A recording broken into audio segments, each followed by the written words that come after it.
guys, oh. Nag-ice na yung mga ano dito. Ito naman tong coco, parang galing sa ano yun. Halos ito yung pumuti na yung damo. Yellow yan guys. Nag-ice na guys. Date ngayon is January 24 26. Ayan. Naglolo ko yung GoPro dahil sa sobrang lamig. Look how massive guys yung frost dito. As in puting puti.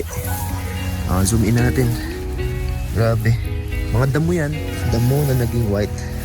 Hanggang dun pa yun guys, oh. Grabe. Guys, oh. Pati yung gulong nag-yellow na. Zoom in mo.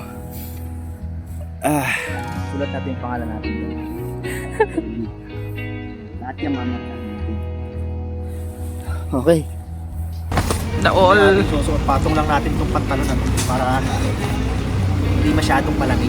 Lala rin natin yung panlamig natin na gloves. Yan. Kung ginamit yung isa kong jacket, yung mas mainit sa katawan. Baka magalit yung misis ko. Morning. Andito na tayo mismo sa may Atok Benguet. Ayan guys, oh.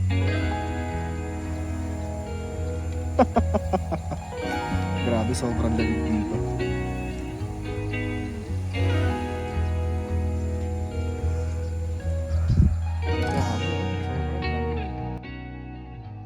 Anon. Hello guys. May lakad na naman tayo. Pero ano lang to, like balikan lang. Kasi na-board lang si Christian eh. Sabi niya, palamig tayo. So ayun, dala natin yung ADV natin, tapos yung kanyang SkyDrive crossover. So papalamig lang tayo. Ingatan mo kami Lord sa aming biyahe. Makarating kami doon sa pupuntahan namin at makabalik kami dito ng ligtas sa Cavite. Thank you Lord. Moving na tayo. Time check ng move natin, alas 8 ng gabi. So maaga tayo umalis kasi target din namin makabalik bukas ng gabi rin dito sa Cavite. So tingnan natin. 24-hour challenge, ika nga. Punta tayo ng Atok Benguet. Lagpas pa ng Baguio yun. Papalamig lang tayo. So yun guys, no. So total madilim pa naman. Mamaya na siguro ako magpa-vlog. Siguro doon na banda sa may ano na, pag mapaakit na tayo ng Cannon Road. Pero ina-expect natin, syempre maaga yung alis natin. Darating tayo ng Cannon Road, madilim pa. So doon ang ahon natin. So magbabagyo muna tayo. Pagdating natin ng Baguio, magbe-breakfast lang tayo doon, and then diretso na tayo ng Atok Benguet. Yes, dito tayo sa may, yun lang problema rito. Pag dahil medyo maaga pa yung alis natin, medyo matraffic-traffic pa. Marami-rami pang sasakyan, kasabayan. Normally kasi pag umaakyat kami ng Baguio or ng Benguet, maalis kami talaga sa Cavite. Maalis kami ng mga alas 12, alauna. Talagang wala ng traffic sa Metro Manila nun. So dahil maaga pa, time check 8:37. Dahil medyo maaga pa, so expect natin marami pang sasakyan sa kalsada. Na guys, dito na tayo sa may Ross Boulevard, 8:48 ng gabi. So dire-diretso yun lang natin to. So balak namin doon na kami dadaan sa may ano, sa may Kalaw na, sa may ilalim ng LRT, no? Kasi matraffic masyado ron sa pier. Tapos marami pang truck doon. Kaya doon na lang kami sa may baba ng LRT. Dire-diretso na hanggang makarating kami ng monumento.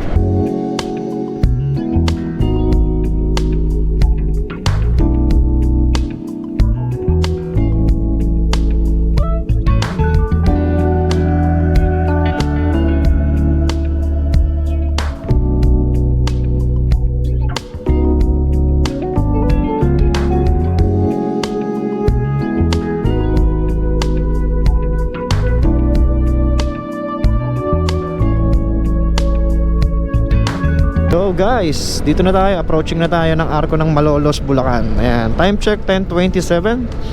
Dito na tayo, kakarating lang natin ng arko ng Malolos, Bulacan. Currently guys, ang lamig, ano, 25 degrees according dito sa dashboard natin. Pero sa Google, sa mismong, sa may Google, ano, sa may Google Map ba, 21, 22 yung sabi niya, sabi ni Google dito sa area na to, 22 to 21 yung temperature niya. So syempre paakit tayo mamaya, sigurado yan mas malamig na yun doon sa may Benguet part. Kaya may baon naman kami, kumbaga ready naman kami sa mga ano, ready kami sa mga susuotin, ready tayo sa mga puffer jacket, sa mga sa jacket natin, sa puffer pants. Yung medyas ko 2 patong para hindi masyado malamig. Tapos naka-gloves din tayo. May dala-dala ko rin yung gloves ko na panlamig. Alright, shout out kay Allen Torres. Yan, yung may-ari ng ano dito. Ayan o, yung Allen Auto Supply. Shout out kay Allen Torres ng Malolos, Bulacan. Dito na ako sa lugar mo. Time check, 10:35. Pagas lang muna kami. First gas, ginastos ko 300 data. Mga 300 daw, wala pang 300. Putang na, tuloy-tuber to. Okay, dito tayo, Arco ng Pampanga. Time check, 10:54. So from Pampanga, bago tayo makarating ng Tarlac, siguro nasa kulang-kulang 1 oras din yon. Kung takbuhang 60 lang tayo. Dito tayo sa Pampanga. Let's go.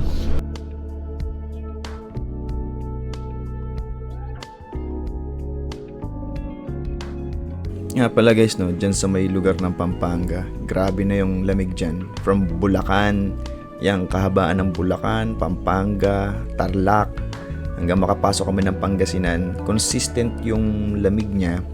Sa nung tinitingnan ko dun sa may mapa ng cellphone ko, nasa 18 degrees to 21 degrees nag-average, depende sa lugar ng probinsya. Mababa pa yung mga lugar na yan na partida, pero ganun na siya kalamig. Grabe na yung lamig niya. Kaya iniisip ko how much more mamaya pag paakyat na kami ng Benguet, pag nag-start na kami mag-climb ng Cannon Road, mas grabe na yung lamig talaga doon. Grabe. So dahil breathable yung gloves natin, grabe, masakit agad sa kamay yung lamig dyan sa mga lugar na yan. Napakalamig ng lugar na yan, yung kahabaan ng Bulacan, Pampanga, hanggang makarating kami dun sa may bago Maglaon yun. Sobrang lamig. Tinitiis-tiis na lang namin yung lamig dyan sa may part na yan. Grabe. Guys, ayan na ang bridge ng Bamban, Tarlac. So papasok na tayo ng Tarlac. Time check, wala pang alas 12, 11:57 PM. Kita nyo ba? 22 degrees, pero nung chinek ko sa phone natin, yung my location, nasa 18 degrees lang yung temperature ngayon dito. Grabe, parang Tagaytay. Ayan na yung bridge ng Tarlac. Welcome to Tarlac guys. Siguro nakaka 100 kilometers na tayo from Manila. Pero from Cavite, nasa 100 ano na siguro, 130 na, 130, mga ganyan. No, so malapit na rin kami dun sa, maghihigop lang kami ng kape dun sa favorite naming stopover sa may Tarlac City, yung Shell Select dun. Higop lang kami ng mainit na kape, and then larga na ulit kami papunta na dun sa may La Union, paakyat na ng Benguet.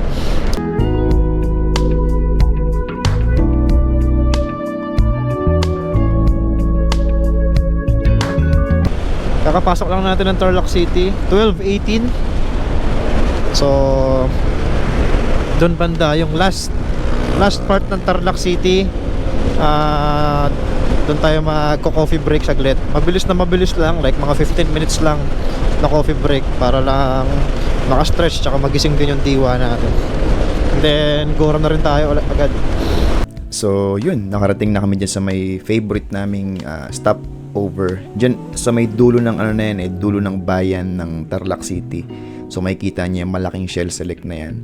Kung taga Manila ka na bumabiyahe ng Baguio, ano na yan pag nakarating ka dyan, medyo lagpas ka na ng kalahati dun sa ride mo. Kaya perfect siyang hintuan, perfect siyang higop lang ng kape, higop lang ng mainit na noodles para hindi naman dire-diretso papuntang Baguio. Pero kung talagang ano ka na, batikang rider ka na, kayang-kaya mo namang diretsuhin yung Manila to Baguio ng walang hintuan, nasa sayo naman na yun. Pero kami, ginagawa namin, lagi kami nag-i-stop dyan kasi yan yung mark na nakakalahati or lagpas na kami ng kalahati ng nire-ride namin. At dyan na rin kami humihinto talaga kasi required ang vest sa may Pangasinan tsaka La Union. Humihinto kami dyan para isuot na rin namin yung reflective vest namin kasi ordinance ng Pangasinan at La Union from 6 PM to 6 AM dapat naka-vest ka, yung reflective vest pag nagmamotor. So yun, after namin humigop ng kape dyan, umalis na rin naman kami agad. Ayun na, humigop lang kami ng Cobra para gising tayo. Hindi tayo aantokin dun sa may pag-akyat natin ng Kenan Road. Time check is 1:02 Launa, and hopefully makarating tayo dun ng before sunrise sa mismong Atok, kasi hinahabol natin dun yung sunrise. So let's go. According dito, mga 3 hours 43 yung biyahe natin hanggang sa Atok kung tuloy-tuloy. Pero kung i-stop tayo, syempre mamaya magpapalit na pala ako ng jacket dun sa sa may Shell Rosario La Union, kasi paakyat na ng Kenan Road yun, mas malamig na yun. So bago tayo umakyat, magpapalit na ako ng jacket, yung puffer jacket tsaka yung puffer pants, susuotin ko na yun para hindi tayo mahirapan sa lamig pagdating natin ng Baguio. Tapos syempre malamig na yun pag habang bumabiyahe tayo ng Baguio to Halsema Highway pa Atok, sobrang lamig na nun. So at least diba, nakasuot na tayo ng panglaban sa lamig. So let's go. Siguro next stop natin doon sa may Shell Rosario, sa may Rosario La Union, which is nasa 80 plus kilometers to 90 kilometers. Doon na rin tayo magpapalit ng damit. Yung suot ko kasi lang to medyo mild lang.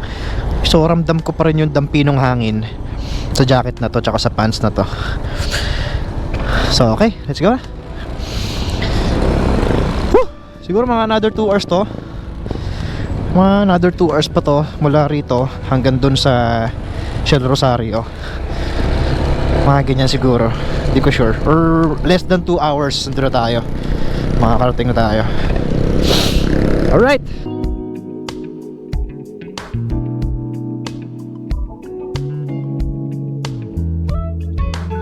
Good morning. Dito na tayo sa may Paniki Tarlac. Time check 1:20 AM na Paniki. Kakapasok lang natin ng Paniki Tarlac. After ng Paniki, Moncada, and then bagong San Manuel. Tapos yun na, Pangasinan na tayo.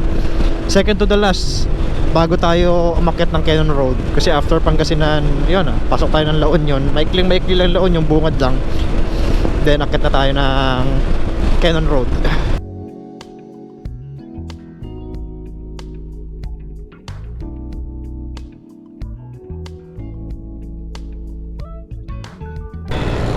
Guys, good morning.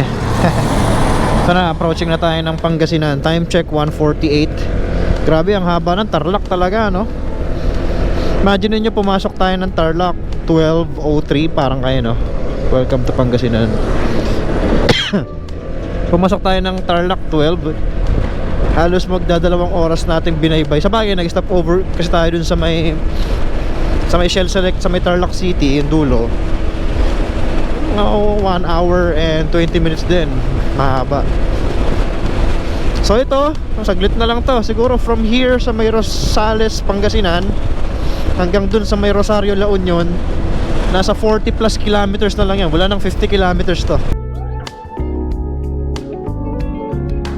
Good morning. Time check 2:42. Ito na tayo sa may tulay na tayo, ng papasok na tayo ng Arco ng La Union. Ayan. So ito na yung Bued River, itong magkabila nating side.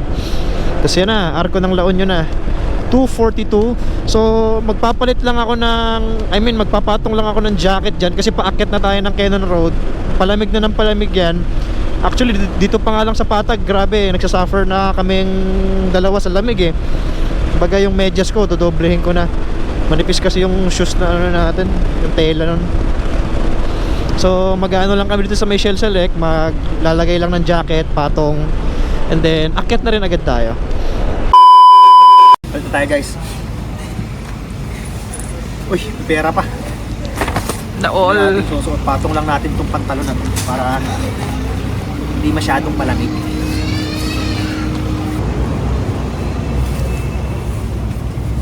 So ito natin itong yung puffer pants natin. Para hindi ko makita isang medyas ko. Hindi ko alam kung nadala ko pa. Ang doble sana yung medyas na yun eh. Yung sapatos natin, nipis oh.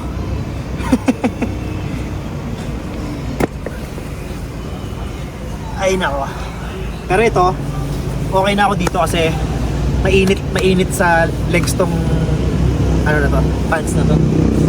Tapos dala na rin natin yung panlamig natin na gloves. Yan. Tapos papatong ko na lang to. Hindi ko nahuhubarin yung lumang jacket. I mean yung second layer na jacket. Papatungan lang natin. Hindi ko ginamit yung isa kong jacket, yung mas mainit sa katawan. Baka magalit yung misis ko. Kaso parang hindi kakasya to ah. Sobrang ay. Sakto lang. Masasara. Ha? Masasara. Masara yan oh. Eh ano, sakto lang. Tama lang.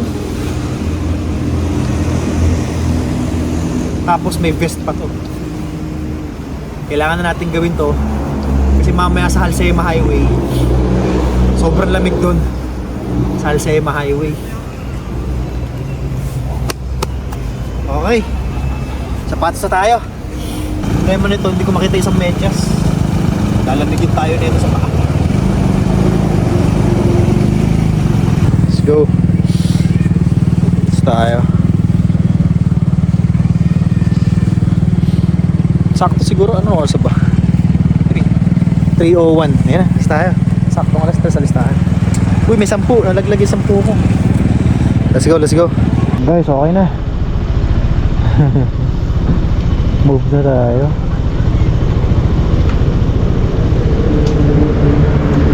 Let's move. So from there, sa may Rosario La Union sa pinakababa ng Cannon Road, yan, nag-move na tayo. At sinuot na natin yung mga dapat isuot, yung jacket. So 3 patong na yung jacket ko dyan. Yung base na suot ko, tapos yung jacket kaninang itim, tapos yung pinaka last yung puffer jacket. Tapos sa pantalon natin, pinatungan ko na lang din, hindi ko na hinubad yung unang pantalon. Pinatungan ko na lang din ng puffer pants. Yun, mainit sa legs ko yun eh. Kaso dito sa ride na to, naging problema ko, naging sobrang kampante ako. Mali yung sapatos na nasuot ko. Yung riding boots sana yung suot ko, kasi itong suot kong sapatos dito, grabe, manipis yung tela. So nung medyo mataas na kaming lugar, namamanhid yung paa ko. Tapos yung medyas ko, hindi ko makita yung pangalawang medyas. So single na medyas lang yan. Kaya grabe din, nilamig din talaga yung yung paa ko niyan. Yung sa gloves naman, 2 gloves ginamit ko dyan. Meron akong gloves na yung goma, pinatong ko na lang yun. So 2 patong ng gloves. Kasi pag nagmomotor ka, ang pinakaunang may expose pag nagmomotor ka talaga, yung kamay mo. Kasi nasa unahan siya eh. Ang unang tatamaan ng hangin, yung kamay mo. So pag mga ganitong season guys, pag aakyat kayo ng Benguet, make sure yung gloves nyo, yung pang lamig talaga. May mga nabibili namang ganong gloves, yung medyo hindi siya breathable.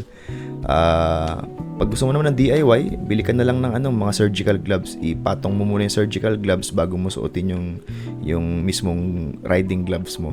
Kahit pa paano may iibsan yung lamig nun, pero mararamdaman mo pa rin yung lamig, hindi naman totally mawawala. So yan, nakarating na kami ng Lion's Head dyan, and from Lion's Head, diniretso na namin yan. Nalala ko, hindi na kami nag-stop over niyan, dire-diretso na kami hanggang sa makarating na kami sa may Halsema Highway.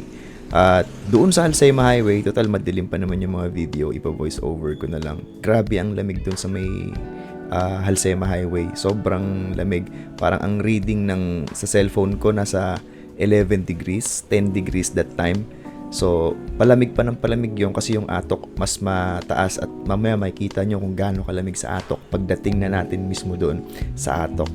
Below 10 degrees at halos magsisiro na yung temperature nung lamig doon sa atok. So, makikita nyo. Guys, good morning. Nandito na tayo sa may half tunnel. Approaching na tayo ng half tunnel. Hindi na ako masyadong makapagsalita. Sobrang lamig. Ayan o, half tunnel. Kung nakikita nyo, half tunnel. Ayan o, may mga naka-hazard na van kasi paka-picture sila dyan. Ito, half tunnel na to. Let's go. Kita nyo guys. Grabe, 5 degrees. 5 degrees yung temperature. Guys, good morning. Nandito na tayo mismo sa may Atok Benguet. Ayan, sa likod natin. Saan na ba yun? Ayan na sunrise, oh. Pasikat na yung araw. Yan, sa likod natin yung Mount Timbak. Ayan, pa-sunrise na. So, abangan natin yung sunrise. Palipad tayo ng drone dito. Grabe, sobrang lamig. Yung air temperature niya, yung mismong average temperature ngayon dito, 4 degrees Celsius. According dito sa may my location ng detect niyang temperature dito sa current location namin. 4 degrees, ganun kalamig. So, antay lang tayo konti na umangat yung araw tapos palipad tayo ng drone. Ayan, oh, grabe yung traffic sa Mount Olis. Ayan, oh, dito pa lang traffic na. Pag ganun pa yan, pausog pa yan doon, tapos paakyat pa yan doon, pag ganun. Sobrang traffic lang sa Mount Olis. So, hindi muna kami makikipagsiksikan. Dito kami, mag-aantay kami dyan ng sunrise. Ayan, pasikat na siya. Lapit na.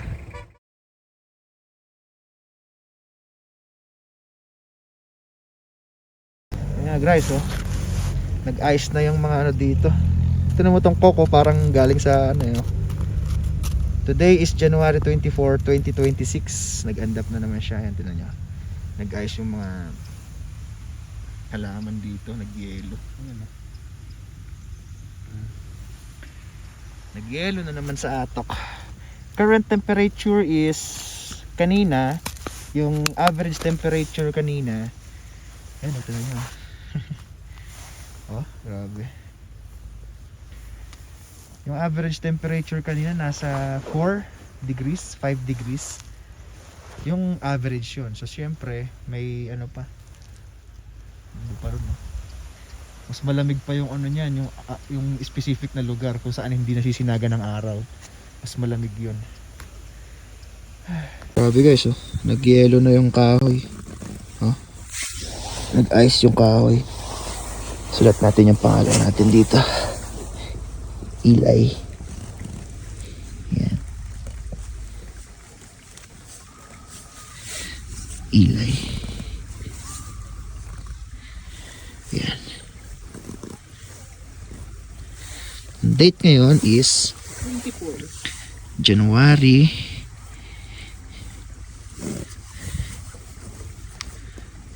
24 26. Ayan. Guys, nagfo-frost dito ngayon sa Atok. Tapos yung ibang halaman dito nag-white. Ayan. So today is January 20. Ano ba? 4. Ba't 20 nilagay mo? Burahin mo. 4. 4. Yan. 4 na. Normal yan guys, no? Yung nagfo-frost o yung andap na tinatawag nila dyan sa may Atok Benguet taon-taon. Nangyayari yan madalas lalo pag peak ng taglamig sa buong taon. Madalas yan, natsyempohan ko mga January, talagang nag-aandap, nagfo-frost talaga yung buong paligid dyan sa Atok.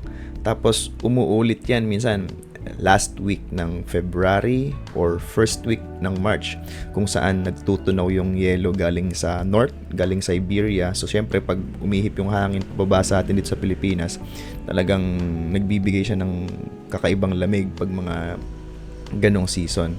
At yun nga lang, nakakalungkot pag ganyan kasi yung mga pananim sisirain yan. Pag dinapuan ng frost yung mga halaman, maninigas, so masisira. Kaya ang ginagawa ng mga lokal dyan, every morning pagka merong andap, pag may frost, meron silang yung pang-sprinkle ng tubig, binabasahan nila yung halaman para matunaw agad yung ice. Whew! Sulat natin yung pangalan natin dyan. Lahat yan mamarkahan natin. So, grabe, every year na tiyempohan natin yung frost na yan, yung andap na yan, at grabe yung lamig, tago sa buto. matindi yung lamig talaga pag ganyang mga season, pag ganyang panahon. Wala na, yung green na halaman naging puti na eh. Grabe dito. Naluto na yung repolyo. Ayan oh. Luto na oh. Nag-ice na. Look how massive. Guys, yung frost dito. As in, puting-puti. Zoom in natin. Grabe. Mga damo yan. Damo na naging white. Oh. Hanggang dun pa yun guys oh.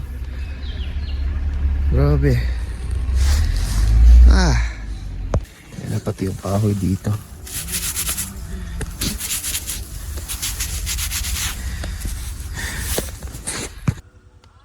Grabe, muusok yung ano dito. Sobrang lamig. 4 degrees lang ngayon eh. Yung lamig niya, 4 to 5 degrees. Lamig guys.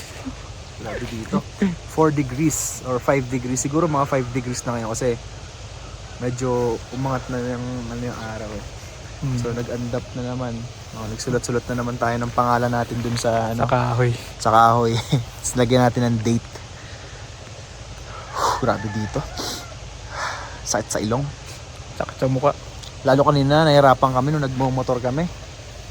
Nung nagmo-motor kami yun, medyo mahirap talaga.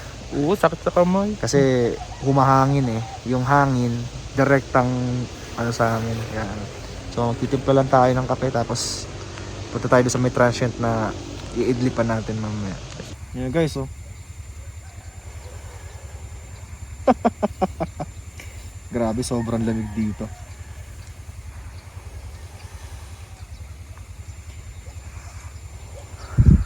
Grabe oh, sobrang lamig.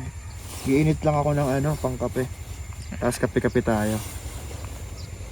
Grabe. Kulo na yung ating pinakulo ang water. Grabe, yung bilis lang niyang kumulo. Nakakape muna tayo. Let's go. Kape tayo. Grabe ang lamig ng baso ko. Yung sa outer part ng baso, parang nilagay sa rep. Lamig na. Tinatalo niya yung init ng kape.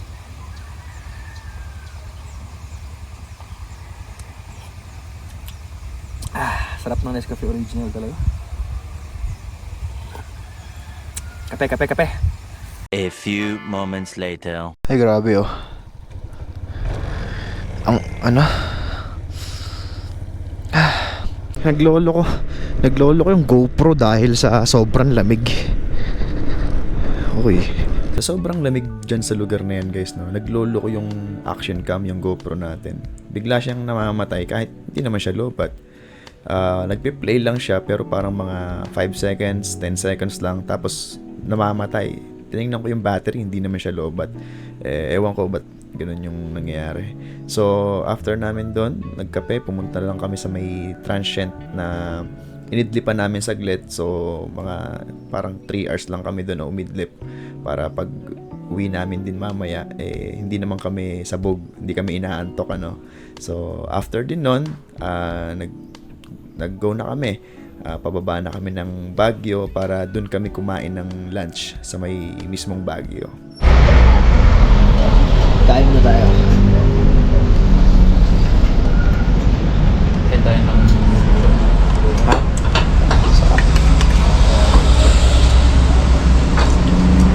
Papanis na yung kape.